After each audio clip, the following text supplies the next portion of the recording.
Tommy Hemmings and tata good bye Gamini de Silva, my very close friend. Next time যখনই শ্রীলঙ্কা যাব, যদি বাংলাদেশের খেলা টেলা থাকে আর আমার যদি যাওয়ার সামর্থ্য থাকে, তাহলে গামিনী ডি সিলভার আমি এবং বাংলাদেশের যে জার্নালিস্টরা তাদের একটা সর্বোচ্চ চেষ্টা থাকবে শ্রীলঙ্কায় গিয়ে গামিনীর একটা ইন্টারভিউ করা যায় কিনা। এবং যারা সাংবাদিকতা করে স্পোর্টসে, মিরপুরে গামিনীর বিভিন্ন অপকর্ম অপদার্থতা নিয়ে যারা বছরের পর বছর রিপোর্ট করেছে, গামিনী তার বাড়ির উঠোনে পেলে তাদেরকে পিটুনিও দিতে পারে, এটা নিয়েও যথেষ্ট সম্ভাবনা রয়েছে। যেই নিউজটা গতকাল থেকে ম্যাচিউর হয়েছে, আপনারা সবাই দেখেছেন যে গামিনী ডি সিলভার যে চ্যাপ্টার সেটা অলমোস্ট এন্ড। টমি হেমিংস ওয়ার্ল্ডের সবচেয়ে best turf manager, curator, Optus stadium থেকে শুরু করে দুবাইয়ে আইসিসি একাডেমি, সব জায়গায় যার কাজের যার শিল্পের ছোঁয়া রয়েছে, সেই টমি হ্যামিংস বাংলাদেশে আবারও ব্যাক করছেন।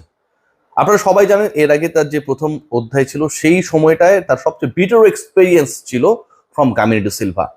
বাংলাদেশের সবচেয়ে ক্রিকেটের তীর্থস্থান, সবচেয়ে গুরুত্বপূর্ণ ফিল্ড যেটা মিরপুর শেরেবাংলা স্টেডিয়াম, সেখানটায় গামিনী তার টেরিটরিতে হেমিংসকে প্রপারলি কাজ করতে দেন নাই।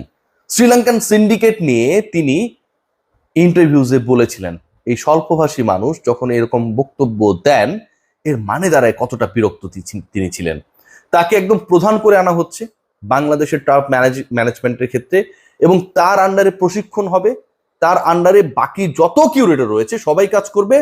মিরপুর শুধু না, বাংলাদেশের যতগুলো স্টেডিয়াম রয়েছে, cricket stadium and cricket turf রয়েছে, উইকেটস রয়েছে, সবকিছুই তিনি দেখভাল করবেন। হুট করে কেন হেমিংসের দিকে বিসিবি ঝুঁকলো? হুট করে কেন গামিনী ডি সিলভার যখন কন্ট্রাক্ট এক্সটেনশন করা হয়েছে তারপর এরকম একটা আমরা গুড নিউজ পেলাম? এটার প্রেক্ষাপট রয়েছে। আপনারা সবাই জানেন যে একটা গ্রিন হাউস বানানো হয়েছে মিরপুর একাডেমি মাঠে, যেখানটায় গিয়ে ক্রিকেটারদের মূল্যবান ব্যাট ভেঙেছে, অনেকে ইনজুরির শিকার হয়েছেন, স্যাঁতস্যাঁতে একটা পরিবেশে এডিস মশা তার লার্ভা ছেড়েছে।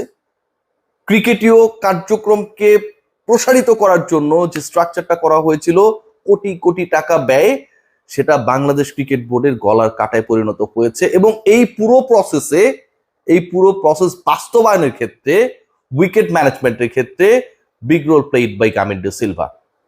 বিভিন্ন সময় আমি আমার প্ল্যাটফর্মে অন্য যে রিপোর্টার্সরা রয়েছে তারা তাদের ওন অথবা তাদের অফিসিয়াল প্ল্যাটফর্মসগুলোতে এই গামিনী ডি সিলভার অপদার্থতা নিয়ে রিপোর্ট করেছিল। চিন্তা করতে পারেন যে ন্যাশনাল টিমের ক্রিকেটারদেরকে ডিউরিং দ্য রেনি সিজন তারা যেন প্রপারলি প্র্যাকটিস করতে পারেন, তাদের প্র্যাকটিস যেন বাধাগ্রস্ত না হয়, বিসিবি যে মহৎ উদ্যোগ নিয়েছিল, কোটি কোটি টাকা ব্যয় করেছিল, সেটা পুরোটা বৃষ্টি আসার আগে, বর্ষাকাল আসার আগেই জলে ভেসে গেছে। গামিনী ডি সিলভা কিচ্ছু করতে পারেননি। খেয়াল করে দেখবেন বাংলাদেশ দলের সাথে একটা মানুষকে আমরা প্রায়ই দেখি, সব ভুলে যান তিনি কার সাথে সম্পর্কিত, তার বড় ভাই, ছোট ভাইকে, তার চাচাকে, নাফিস ইকবাল খান। এই মানুষটা বেতন পান সব মিলায় 1 লাখ সামথিং টাকা, অথচ বছরের 6টা মাস পুরোপুরি ফ্যামিলি থেকে বিচ্ছিন্ন থাকতে হয়।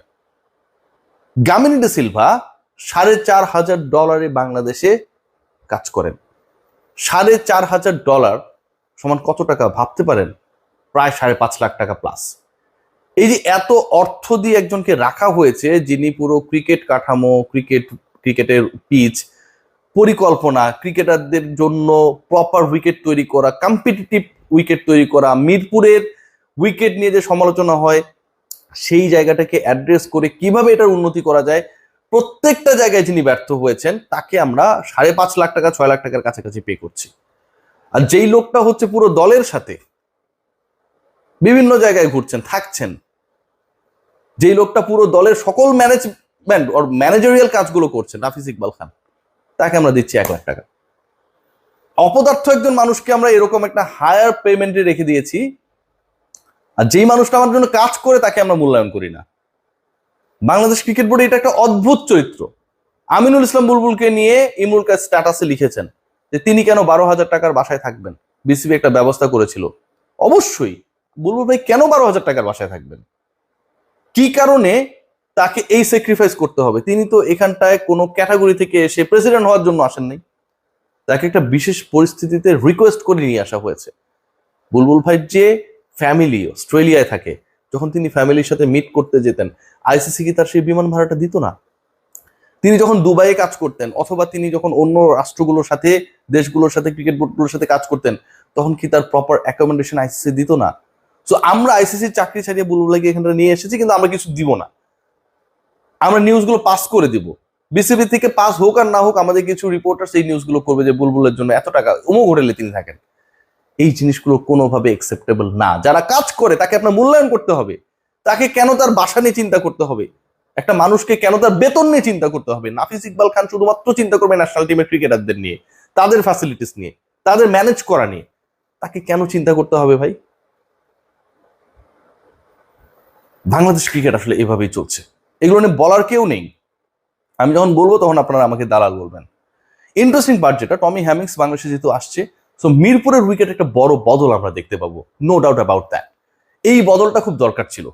মিরপুর স্পোর্টিং উইকেট হবে, মিরপুর স্পিনিং উইকেট হবে।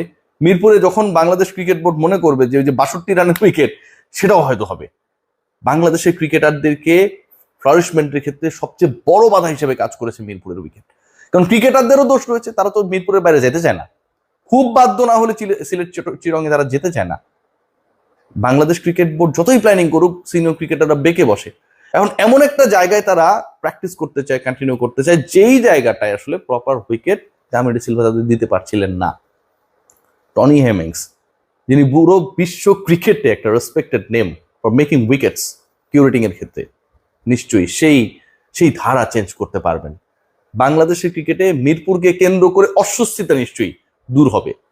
এবং একই সাথে এটাও খুব বলা জরুরি, খুবই গুরুত্বপূর্ণ যে here definitely president Bulbul he played a very big role, খুবই একটা ভালো রোল প্লে করেছেন to make a decision regarding the coming back of mister Tommy Hemmings. একই সাথে মাহবুব আনামকে একটা থ্যাঙ্কস দিতে হবে। আপনারা গালি দেন লোকটারে, খেয়াল করে দেখবেন মিরপুরের উইকেট খারাপ, সিলেটের উইকেট ভালো, আমরাই বলতেছি না? চট্টগ্রামের উইকেট দারুণ স্পোর্টিং, আমরাই তো বলি। এখন একটু চিন্তা করে দেখেন, মাহবুব আনাম গ্রাউন্ডস কমিটির চেয়ারম্যান কিন্তু শুধুমাত্র মিরপুরের উইকেটের জন্য। বাংলাদেশে যত গ্রাউন্ডস রয়েছে ক্রিকেট খেলা হয় এবং যত পিচেস রয়েছে সবই তার আন্ডারে। মিরপুরে খারাপ উইকেটের যেমন দায় দায়িত্ব সমালোচনাটা আমরা তারে করি, সিলেটের ভালো উইকেটের প্রশংসাটাও তারে করা উচিত। চট্টগ্রামের স্পোর্টিং উইকেটের প্রশংসাটাও মহরমকে করা উচিত। তিনি সব জায়গায় সব টাইপের উইকেট দেওয়ার চেষ্টা করেছেন। বাট ডিসিশন যখন আমরা নিই যে আমরা শুধু মিরপুরেই খেলবো, অন্য জায়গায় খেলবো না, তখন এককভাবে সেই সমালোচনাটা মাহবুবের ঘাড়ে যায়। আমি এটা মনে করি, একজন মানুষকে ঢালাওভাবে সমালোচনা করার আগে তিনি সব জায়গায় যদি মিরপুর টাইপের উইকেট বানাতেন, দেন এটা ভ্যালিড হতো। তিনি তো সিলেটে ডিফারেন্ট উইকেট বানানোর চেষ্টা করেছেন, চট্টগ্রামে ডিফারেন্ট উইকেট বানানোর চেষ্টা করেছেন। আমাদের ক্রিকেটার ওখানে গিয়ে খেলতে চায় না, বিসিবি ওইসব জায়গায় খেলা কম ফেলায়। এটা যদি হয় তাহলে চট্টগ্রামের ভালো উইকেট, স্পোর্টিং উইকেট, সিলেটের হাই স্কোরিং উইকেট, এই প্রশংসাগুলো তো মাহবুব আনামের প্রাপ্য। কেউ গিয়ে না খেললে এই দোষ তো ভাই তার না, আমার অন্তত তাই মনে হয়। সবাই ভালো থাকবেন।